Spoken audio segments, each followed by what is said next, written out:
พอปัจจัยโอ้มีหาคนได้ยินเราบอกในคลิปหาคนบอกบ่ยาวดิซะบ่ยาวดิบ่ยาวนำก็บ่ยาวนำบ่ค่อยยันบ่คันเว้าลองดาวเบิ่งเอาเจ้าว่าไผอ่ะค่อยว่าน้องโบเจ้าว่าน้องโบเนาะโดยบ่น้องโบกับน้องสายฟ้าก็ว่าน้องโบเนาะโอเคได้มาถ่ายแล้วมันจะเบลมาถ่ายก็ได้ดอกโอเคเดี๋ยวมึงอ่ะ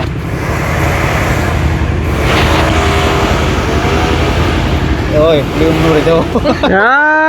ใส่เห็ดแท้นี่กระจุก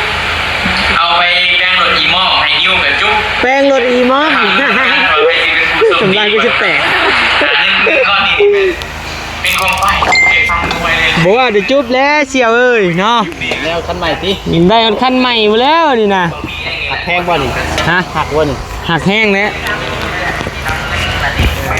วันทูทีได้ยินบ่ได้ยินบ่พี่น้องเนาะได้ยินบ่เห็นบ่พี่น้องเนาะน้องนิวมาเด้อเพื่อนน้องน้อย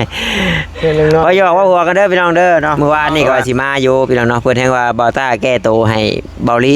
เบานิวอยู่พี่น้องเนาะเอาอีกแล้วบ่แม่นว่าแก้โตพี่น้องเนาะก็คือเห็นแหละเขาอ้ายเพิ่นก็ไปหันไปนี่คือเห็นแล้วเนาะคือน้องนิวเพิ่นก็ไปเวียกไปงานแต่ละคนเนาะมันมีเป้าหมายของไผของมันนะมอบหมายงานสะดวกทั้งใดสบายทั้งใดไปทั้งนั้นแหละพี่น้องเห็นเนาะว่าไงเห็ดระเบียอันเห็ดบ่นั่ง 2,000 บาทบ่นั่งแล้วก็ว่าไงมันต่างเป็นพนักขันเนาะเป็นพนักแล้วก็เป็นบ่นั่งเลยเพราะเอื้อนบางคนเพิ่นก็ใส่ลูกติ่งเนาะโดยลูกติ่งลูกติ่งแบบเห็นใส่ค่าสร้าง 2,000 บาทบ่ 2,000 บาทโบกเสาให้นำเราต้องแต่งเสานะตกแต่งเสาทำก็นี่อย่างละ1,000เนาะแล้วก็เบิ่งนี่1,000นึงโบกเสา1,000นึงโบกเสาโบกนึงแต่ว่าตัวนี้อ่ะมันเป็นงานตกแต่งเหลี่ยมต้องคมนะต้องงามนะบ่งามก็แล้วแต่มือซากูแล้วตัวนี้คมเนี่ยก็ใส่หินก็นี่ก็เอาเป็นกะโหล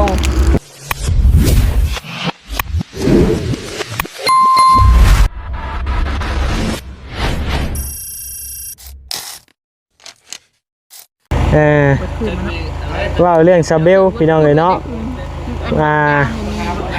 ว่าเรื่องซาเบลพลันล่มนะพี่น้องเนาะเพิ่นโทษแฟนเพิ่นโอ้โหยังไงย้อนยังขนาดมาใส่ผ้าใบได้หายังพลาดวะขนมผ้าใบคือขี้ว่าเขาใช่ว่าอันเกือบเจ้ามันตายเลยได้ว่ะพื้นมันย่างมันอะไรแล้วว่ะบ่ยอมหับอีกว่าโทษมั่วชั่วไปเลยเราเห็ดในกองยังไงโทษเราถามผู้พื้นเลยผู้บติดน้องมันก็ไล่ตาคือเดี๋ยวว่าเอ้ยมือนั่นกาย่างมันได้แล้วสิตกมันได้กับโทษเล็กมันห่างวะจะแทบบ่ฮู้ซะตัวเองเมาโอ้ยว่ะตัวเองเวียนหุ่นย่างที่อันหัวลงมาเทิงเนาะก้มลงมาบึ้งงบเกือบกายผนักโทษเล็กมันห่างวะนั่งลงเนี่ยนั่นกายน้องแม่แต่นี่รถเพิ่นกำลังจื้นเด้เนาะใช่เพิ่นกำลังจื้นไว้ฮอดบอลลินเด้เพิ่นก็โดดดองตีบาดนี่พลาดอัพลงมาแล้วโทรศัพท์กินงอโอ้ยบ่เบลเอ้ยว่ะลินได้นะจอสัมผัสได้ปกติแต่ว่ามันงอมันฟ้าลังแตกบอดี้มันจนขดแข็งบ่แข็งก็ขดเฉยจักลงเฮงบ่เฮงเด้อโทรศัพท์เป็นงอเบิ่งเนาะในคลิปเห็นอยู่ว้าวว่ะก่อนสิฮอดพุ่นผัวเพิ่นก็อยากได้แต่ช็อตวะบ่อยากหามเพิ่นเมียเอ้ยน่ะจังว่าเอาขึ้นเลยแม่เอาเราขึ้นเลยแม่ว่ะแท้บ่ฮู้ซะผัวมันอยากได้ช็อตหันไปแบบเดียวเพิ่นนี่นอนละงังแล้วดิเพิ่นหันไปแบบเดียวทางนึงหงายเลยทางนี้ว่าคือได้ใจอยู่เพิ่นถ่ายรูปเลยขึ้นมาเลยคืออย่ามาเก็บนะนี่เพิ่นเอาไปถ่ายก่อนถ่ายก่อนกันบ่ถ่ายติถ่ายก่อนติจะถ่ายรูปแล้วก็ย่างไว้พี่จบแล้วเพิ่นบ่กลับมาก็มาเก็บเลยติดีเนาะหมดคลิปได้เอ้ยตัวไปลิ้นน่ะเฮาอยากไปนำเฮาอยากไปว่ะจบเลยเฉยจบคลิปบ่ได้รีวิวอีกฮู้หมดนะตัวหมดจะไปเที่ยวเนี่ยเบิ่งจนจบอาลีนี่นอนเบิ่งน้ำทำอยู่ทำเองนะเนาะน้ำโอ้ยหลายดิบางคนได้ทำอีกเบิ่งแล้วเจ้าของก็อยากไปอยู่แต่ไปสุดนำบริเวณ หัวไปแต่โดนๆนะทำตั้งแต่เพิ่นบ่ทันเบิ่ง เขาต้องขี่รถจักรไปเด็บเขาเขาหมดเงินล้านปลายนี่เขาไปนะ ก็คือทำปลาเชื่อมแล้วก็น้ำท่วมเดี๋ยวนี้นะเห็นเขาเจ้ารีวิวอยู่ว่าน้ำตรงตาดุนยางน้ำอันบอลครัวอันเล็กบ่ได้ เด้อเอาพี่น้องเอ้ยทักทายสบายดีเด้อพี่น้องเอ้ยเนาะมาเว้าขี้พื้นพี่น้องเอ้ยเนาะขี้พื้นการไปเที่ยวเลยก็เจอเหตุการณ์บ่นับปันไดนำพี่น้องเนาะเลยก็ ที่เนาะ อุบัติเหตุ ปีแล้วบ่ตกลงแต่อันภูนะผู้ดีนะเลยไปซื้อ โดย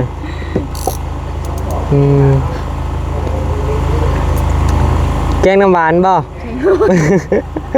โอ้เก่งน้องว่าเคยได้ยินเคยสิบ่ใส่บักเผ็ดใช่บ่เนาะ เป็นไงต้มน้ำหวาน มันว่าในเทศก่อน ต้มน้ำหวานบ่ เด้อมาในเทศเนาะค่ะ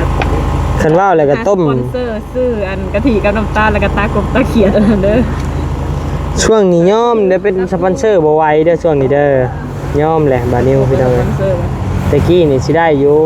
พี่น้องเอ้ยเนาะเดี๋ยวนี้ย่อมแล้วเงินเดือนหัดได้200 300เหรียญ เก็บเดือนกันยังบ่ฮอดเดือนฮอดดาวแจ้งเกียรติแล้ว เอาเนาะพี่น้องเนาะมามื้อนี้กับผิดหวังน้อยหนึงเด้อพี่น้องเด้อเนาะทางน้องน้อยบ่อยู่เนาะพี่น้องเนาะน้องน้อยไปส่งสการแล้วพี่น้องเอ้ยเนาะไปถิ่นพีพี่น้องเอ้ยกับผู้แลเบิ่งสีแรงๆผู้แลคันบ่นิวรอทันก็สิเห็นหน้าน้องน้อยถ้าบ่นิวมีเวียกไปต่อก็คือสิบ่ได้เห็นเด้อพี่น้องเด้อเนาะ กลับมากันงอนเลยว่ะ อืม มือเลยงอนหัวนิ้ววันนี้หนาวันนิ้วมาหาลายมือเด้ จักมื้อแล้วเฮาบ่ได้มาวะ เป็นผิดปลายเป็นผิด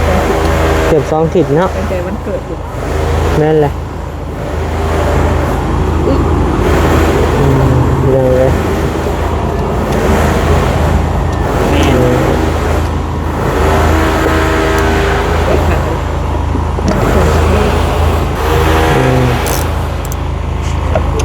คือว่าได้ยินมีรางวัล50,000 บาทว่าซั่น 55,000 ฮะ 55,000 35,000บ่ 55,000 รุ่นรางวัลใหญ่ผู้โชคดี ดอ เขาเอามาฮะ1 มีไผเฮ้ย น้องสายฟ้า เออ 2น้องโบ โดย 3บ่าวนิ้ว มีบ่นิ้วอีกบ่ 4พอลี่ อืม 5พอปัจจัย โอ้ มี5คนได้ยินแล้วบ่ในคลิป หาคนบ่บ่ยาวเด้ซะบ่ยาวเด้ บ่ยาวนํ เออ ตัวบ่ยาวนํบ่ ข่อยยันบ่คันเว้า ลองเดาเบิ่งเอาเจ้าว่าไผอ่ะ ข่อยว่าน้องโบ เจ้าว่าน้องโบเนาะ โดยบ่น้องโบกับน้องสายฟ้า ใครก็ว่าน้องโบ้แหละเนาะ ถ้าแม่ก็ว่าน้องโบเนาะ ส่วนชื่อบ่นิ้ว กูบอกว่าไผ ใครขอถามหน่อยติ ตัวเองว่า ข่อยนี่แหละสิเซอร์ไพรส์ข่อย เซอร์ไพรส์เฮานี่หมู่คุยพอได้ ได้นี่ พอได้เฮาเปลี่ยนยางรถก็ยังดีพี่น้องเอ้ยเนาะ อยู่เรื่องน้องน้อยนี่แหละ ขึ้นเวียงเนี่ยยังอันรถกาเหียนเลยมันเกิดในทัน โอ้ เกียนทำนี้ สิขึ้นเวียงไปหยัง ไปยัง โอ้ ข่อยเมื่อตอนนี้บ่ อ่า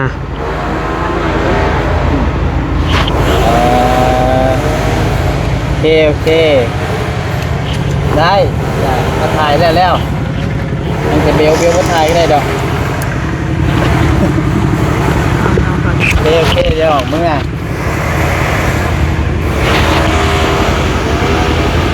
โอ้ยลืมดูเลยโจ้ สาเหตุแท้นี่ เดี๋ยวไปทางไหนเนาะ เรื่องเวลาลี่นะคุณลง เออ สมีค่า เนี่ยจะหน้าปากว่ากี่นี่ ดีใจเลยสิ อืม ดีใจไปถามใครก็อยากดีใจไปเบิด โดย อาจจะเป็นของพอลลี่คอยเดาได้ เป็นของน้องโบ พอลลี่บริษัทของเราเอง เขายันนั่นแหละ แล้วหลุดใน FC คือบาร์บี้นี่เป็นโพสต์คลิปลงนะพี่น้องเนาะว่ามีเงินจำนวน55,000 บาทพี่น้องเลยเนาะสิมีเซอร์ไพรส์ข้างยิ่งใหญ่นะพี่น้องเนาะมีบาวนิวน้ำเน่บาวกัดไส้น้ำเน่บาวลี่เน่นะพี่น้องเนาะแล้วก็บาวยาวแล้วก็น้องโบน้องสายฟ้าพี่น้องเลยเนาะ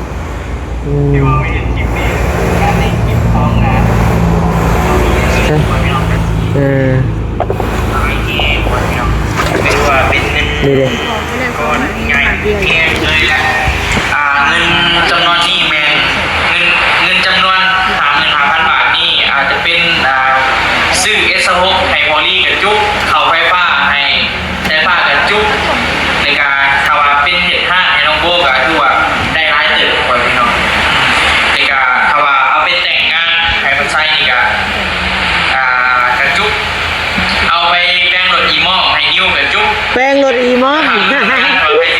สำลายก็จะแตก เรื่องก้อนนี้เป็นของไฟเป็นฟังรวยเลย บอกว่าเดี๋ยวจุ๊บแล้วเสี่ยวเอ้ยเนาะ แล้วคันใหม่ติ ยิงได้กันขั้นใหม่มาแล้วนี่นะ หักแพงบ่นี่ ฮะ หักบ่นี่ หักแห้งเนี่ยหักแห้งแพงลาย พูดอีหม่อมตัวไปหาซะนะ เพิ่นเขียนบินมาให้ไปซื้อเครื่องล้านปลายยังบ่มีเงินซื้ออยู่เด้นี่ ป้าไว้นั่นน่ะเนาะ ป้าไว้นั่นแหละ ที่ต้มโอบเลย บ่ล่างแล้ว ล่างบ่อาบน้ำมันรถยี่ห้อหยังคือน้อย เป็นรถรุ่นเก่าเด้รถญี่ปุ่นรถยี่ห้อไดฮาสุบ่รถเกาหลีรถญี่ปุ่นเกาหลีหรือญี่ปุ่นนี่แหละ ตะเพลงเนาะหนังกัน2คนประกอบอยู่ แม่นล่ะไปจังหวะกันพี่น้องเว้ย มันก็เป็นตะเพลงในเห็ดหัวกุดๆยังๆเนาะ ฮัลโหล1 2 3 เทสไม้ของดู เทสไมค์ฮัลโหลเช็ค1 2 3 ได้ยินบ่ ได้ยินบ่พี่น้องเนาะได้ยินบ่เห็นบ่พี่น้องเนาะน้องนิวมาเด้อ เพื่อนน้อย เพื่อนน้องน้อย เพื่อนน้อง ก็อย่าบอกว่าหัวกันเด้อพี่น้องเด้อเนาะเพราะว่า ซ้ำได้แล้วขนมเนาะ เห็น เฮ็ดหยองกัน มื้อนี้ก็มาตามคำนัด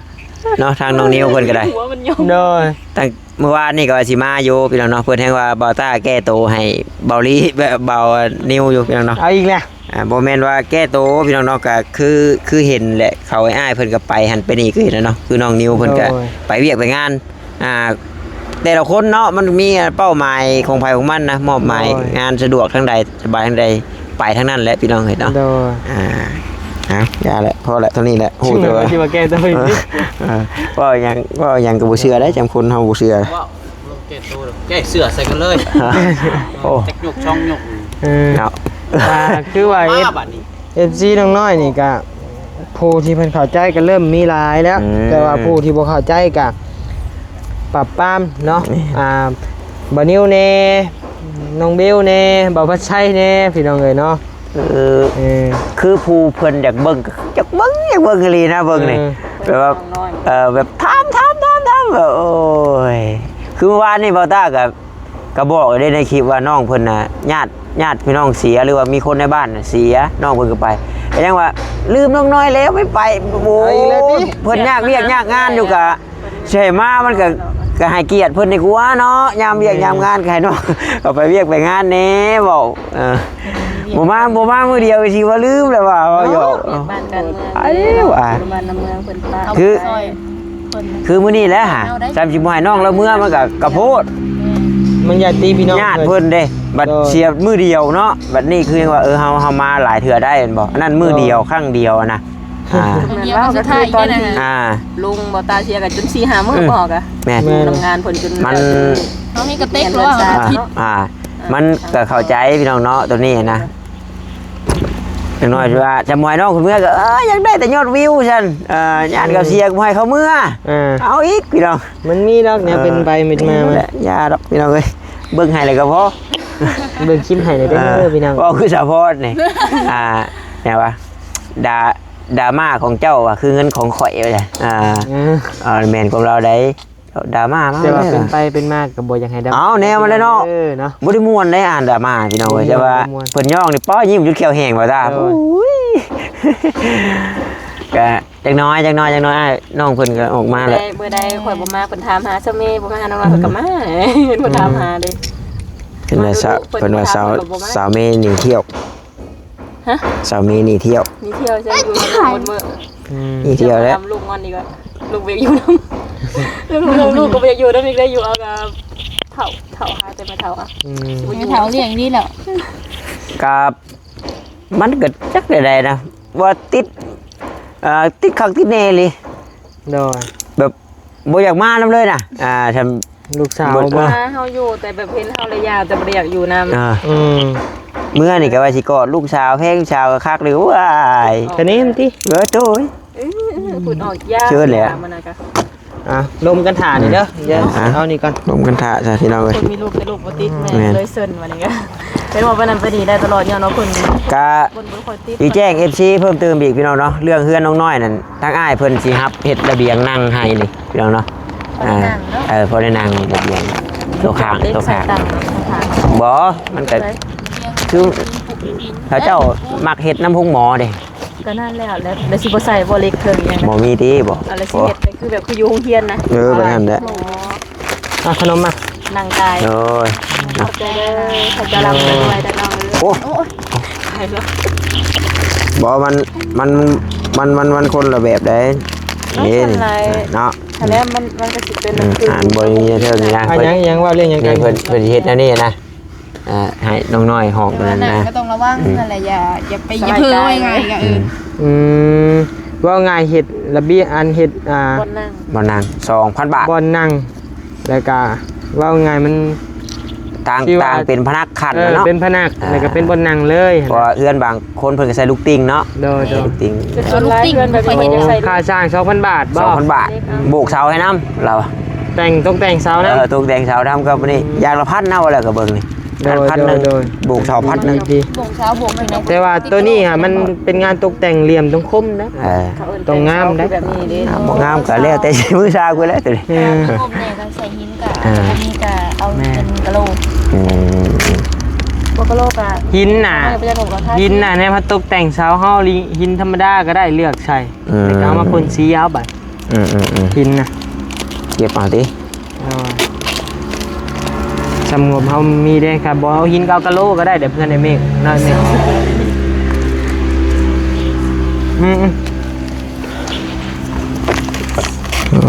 กินขนมเลยใช่ป่ะชมมาคิดฮอดแดดอะไรเนาะ โอ้ เอาพอไปย่างแดดให้มันแห้งได้วันนี้ เข้ากเฮืองกายเบ่ ไปข้างใน คู่โคบเลยไปพูดเรื่องใจ แซ่บเลยเนี่ยวันๆคิม ไปนอนตัวใส่เสื้อ ๆข้าวหมาเนี่ย นุ่มสมเฮียใส่เต็มอยู่ซั่นแห้งเบิด ฉีดบ่ น้องนิวซื้อให้กินเทื่อเดียวหยามเลย อะไร นุ่มสม นมสมตัวอะไร จนสิตีกันกับเมียแต่แกล้มนะ โอ้อยู่ใน แล้วก็ยาอ้วบ่ซื้อเพิ่นบ่หรืออีหยังนะ อยู่เซเว่นอยู่ลิมานบ่ แม่น อืม เห็นเราเจ้าของแบรนด์เรางามๆเราไปตัดสินอยู่น้ำหันเอิงอยู่ทัดอีหาง คนละคนตะวันไม่เกรดบ่ แม่ แบนสวรรค์แน่ เราหมักใส่สินดอกเราไปตัดสินคนละ10พื้น เดี๋ยวเจ้าไปใส่ชิ้นน่ะเดี๋ยวไปใส่ชิ้นน่ะเอ้าเพิ่นใส่แล้วเพิ่นงามป่ะ เอ้าหุ่นเพิ่นงามเนาะเดี๋ยวไปสิงามเนาะข่อยใส่เห็ดกระปุกอันอุกลุกเฮ็ดได้จ้ะ อันนี้อยู่มงเก่า ใช้อดได้จังมือเลยขาวแรง อุ้ยเจ้าเว้าเทื่อเดียวนั่นน่ะก็อด2-3 มื้อนี่แหละ จะหาซื้อข้าวเจ้าแล้วข่อยมา โอ้ แล้วเลยดิ แพงครับ ข้าวเจ้า ข้าวเจ้าก็แพงครับว่ะอยู่รถหุ่นกัน เอาข้าวเจ้าก็ขึ้นไป2ถ้วย3ถ้วยก็ไหวก็ จะต้องไปกินข้าวอ่ะนะ เขาอะไรก็รีบบ่ แม่ไลฟ์เบอรี่กับแม่ มีน้ำตาล แม่ แพงพี่เขา แพงอีกเลยกัน จะซื้อเอาอันคาบแรงน่ะเป็นปุ๊กหนึ่งปุ๊กเดียวน่ะ เดียวดิ 29,000ไลฟ์เบอรี่ เพื่อเมียข่อยจอยเบิดหลายล้านอยู่เนาะ เติมหนึ่งอยู่ ทำเลี้ยงผู้สาวน้อยไปแต่ว่าช่องจ่อย คิดว่าเลี้ยงผู้สาวน้อยไอ้แล้วละจ่อยก็งามก็โอ้ก็ ข่อยได้เมียใหม่เนาะ ตะกี้เขาได้เมียจ่อยเลย เพราะว่า ได้ว่าสั้นอ้วนนะมั้งค่ะ เพราะว่าเอ้ยหักเฮาเพิ่นอยู่สวรรค์เพิ่นก็เลินกีฬาได้ อืม ประมาณ3 เดือนเลยจ่อยงามเลยเรางามโคตรงามเลย ลูก3 คน4 คนเลยลูกแล้ว บ่ไอ้มักแบบที่ คุยเงินได้จ้ะ จับมีน้ำมีนวลบ่บ่ลูกละ4 คนแล้วมาบัดนี้แล้วมักงามเลย เห็นบ่แม่มีผู้อันเจ้าของแบรนด์อันผิวขาวนะลูกก็4 คนแต่ได้หุ่นนะโคตรจับเลย งามงามคือแม่แบบผู้เป็นผู้สาว พอก่อนจ้ะว่าเรื่องนี้ คือเฮานี่เนาะยังหนุ่มน้อยๆปึงปังลูกหนึงเนี่ยมันบาทำน้อย ลูกแม่จับอยู่ลูกหานี่แบบอยู่ป่าอยู่เขานะ บ่คะแนนใส่เสื้อมีข้อให้คือในบ้านบ่ได้นะ นั่นเนาะ เป็นมาจ้ะ มักเลยมักคือใจได้เถอะ ล่าสุดอันนี้แววว่ามีผู้ใหญ่พาเครื่องมามีเสือโปโลเอาอีกเลยเสือมีคอ เสื้อมีข้ออีก โป นี่ โล แม่นั่นถามมาบอก อยู่นี่มา แม่เจ้าอ้าง ดินหมาค่ะดิตัว35,000 แม่เจ้าอ้างอ้ายว่าเลย แม่ไสยพรบอก ว่า เราฝากมาแล้วบอก ถามมาแล้วอาจจะมีที่บอก มีคนละตัว2 ตัวแล้วนะเราหาย งั้นเราเอาแล้วเขียนชื่อแทมกล้องแหละมาจากอ่านเบิ่งเนาะ ประมาณทิศหนึ่ ข ง อบคุณขอบใจหลายๆเด้อแม่ แต่ว่าได้ เข้ามาหาน้องน้อยเลยเด้อแม่ โอ้จะลืม ได้หลายๆลูกๆลีนแม่น้องน้อย ดกอะลีบ่แม่น้องเนาะ ดกน้อยๆนะใจหลายตัวอยู่ โดยไปโอเคพี่น้องเอ้ยอยู่ดีไม่แห้งเด้อทางมานิวขอตัวลำลาก่อนนางโอ้นางกันเดี๋ยวรอน้องน้อยมาจังสิอัปเดตเฮือนซ่านแล้วพี่น้องเนาะโดยสบายดี บ๊ายบาย